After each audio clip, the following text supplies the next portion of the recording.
শুধুমাত্র শারীরিক সম্পর্ক তৈরি করা মানেই ভালোবাসা নয়, কিংবা দামি গিফট, দামি রেস্টুরেন্টে খাওয়া মানেই ভালোবাসা নয়। ভালোবাসা একটা অভ্যেস, যা একসাথে থাকতে থাকতে গড়ে ওঠে, একে অপরের সাথে কথা বলতে বলতে, একে অপরকে সহ্য করতে করতে এই অভ্যেস গড়ে ওঠে।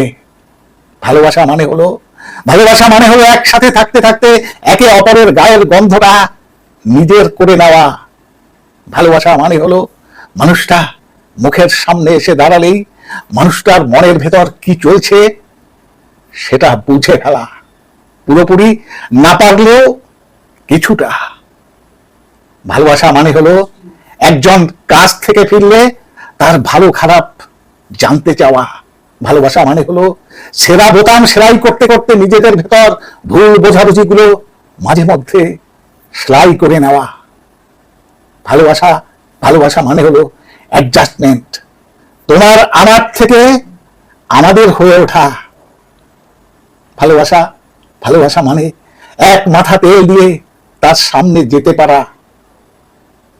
ভালোবাসা মানে হলো একজনের শরীর খারাপ জেনে অপরজনের রাতের ঘুম উড়ে যাওয়া।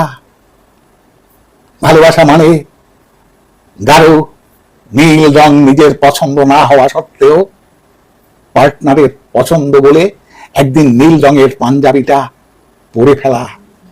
আবার তেমনি শাড়ি পরতে একটুও ভালো না লাগলেও এক দুটো দিন নিজের পার্টনারের পছন্দকে গুরুত্ব দিয়ে একটা লাল টকটকে শাড়ি পরে পার্টনারের সামনে এসে দাঁড়ানো। ভালোবাসা হলো একটা প্রতিজ্ঞা, যার ভেতর মান, অভিমান, রাগ, ক্ষোভ, দুঃখ, ব্যথা সবই থাকবে, কিন্তু দিনের শেষে একে অপরের সাথে কথা না বলে থাকতে পারা। ভালোবাসার সম্পর্ক তৈরি করা সহজ, কিন্তু সেটাকে টিকিয়ে রাখা সহজ নয়। ভালোবাসা মানে হাজারো ব্যস্ততার মধ্যেও একবার অন্তত ফোন করে জিজ্ঞেস করা, খেয়েছো? ভালোবাসায় ওঠা নামা, ভাঙা গড়া থাকবেই, কিন্তু হাঁপিয়ে গেলে চলবে না। একে অপরকে মানিয়ে নিতে হবে, একে অপরের সমস্যায় পাশে থাকতে হবে, একে অপরের সাহস জোগাতে হবে। ভালোবাসলে কেউ কারোর থেকে ছোট বড় হয় না, ভালোবাসলে কেউ কারোর থেকে ছোট বা বড় হয় না, দুজনেই দুজনের পরিপূরক হয়। তাই ভালোবাসা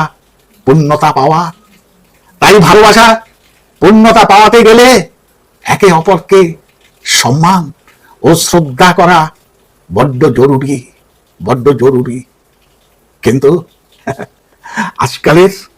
আজকালের ভালোবাসা বড়ই সস্তা। আজ এই পর্যন্ত, আবার দেখা হবে পরবর্তী কোনো এপিসোডে। ততক্ষণ ভালো থাকবেন, সুস্থ থাকবেন। ধন্যবাদ।